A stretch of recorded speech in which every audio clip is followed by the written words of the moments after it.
स्वागत है आपका अपने YouTube channel versatile knowledge master में। आज हम क्लास 10 सामाजिक विज्ञान विषय के अंतर्गत भूगोल यूनिट में लेसन 1 संसाधन एवं विकास के अंतर्गत संसाधन क्या है और इसके वर्गीकरण को बिल्कुल संक्षिप्त में जानेंगे।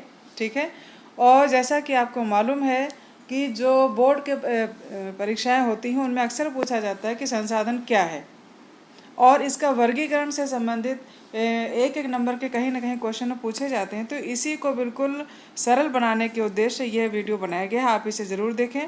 तो देखते हैं, लिखा है हमारे पर्यावरण में उपलब्ध प्रत्येक वस्तु जो हमारी आवश्यकताओं को पूरा करने में प्रयुक्त की जा सकती है और जिसको बनाने के लिए प्रौद्योगिकी उपलब्ध है, जो आर्थिक रूप से संभाव्य और सांस्कृतिक रूप से मान्य है, एक संसाधन है।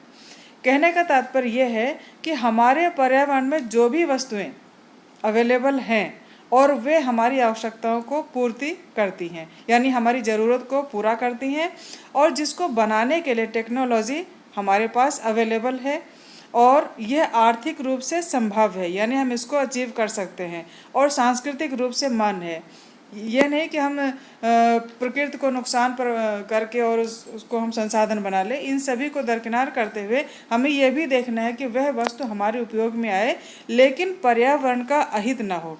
ऐसी वस्तु क्या होगी? ये संसाधन कहलाएगी। और अब देखते हैं संसाधनों के प्रकार क्या हैं। इसमें बहुत से क्वेश्चन बोर्ड परीक्षा में पूछे जाते हैं कि प्राकृतिक संसाधन कितने प्रकार के हैं, मानवीय संसाधन किस प्रकार के हैं। तो इसको एक ही बिल्कुल शॉर्ट में टेबल के माध्यम से आपको बताया जाएगा।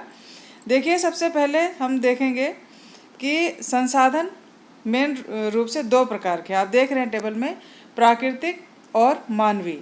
ठीक है। तो प्राकृतिक जो संसाधन दिए गए हैं इसमें सबसे पहले है नवीकरणीय योग्य, यानी रिन्यूएबल रिसोर्स। और इसमें दो प्रकार के हैं। रिन्यूएबल रिसोर्स में दो प्रकार के हैं, सतत अथवा प्रवाह, ये और दूसरा है जैव। नवीकरणीय में फिर मैं बता रही हूँ सतत यानी प्रवाह, जो कंटिन्यूटी जिनकी बनी रहती है, इसमें है पवन या हवा, और दूसरा है जल। नवीकरणीय रिन्यूएबल रिसोर्स में दूसरा है जैव, यानी जिसमें कि लिविंग थिंग्स आती हैं, और इसमें सबसे पहले प्राकृतिक वनस्पति और दूसरा है वन्यजीव।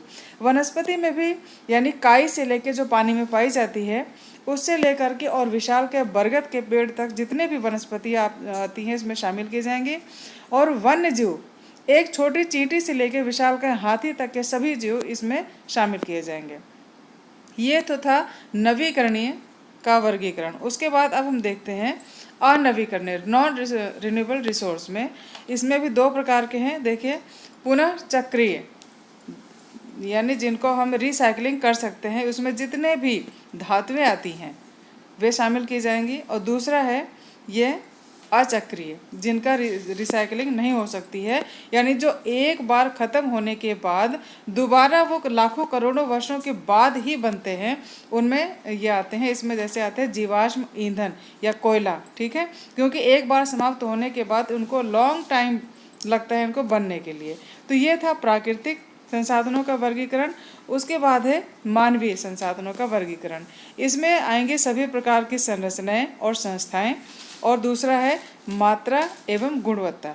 यह था एक बिल्कुल शॉर्ट वीडियो जिसका कि आपको ज्ञान दिया गया। ठीक है। तो आप इसे ज़रूर देखें और इसका लाभ उठाएं। मिलते हैं अगले वीडियो में, तब तक के लिए थैंक यू, टेक केयर।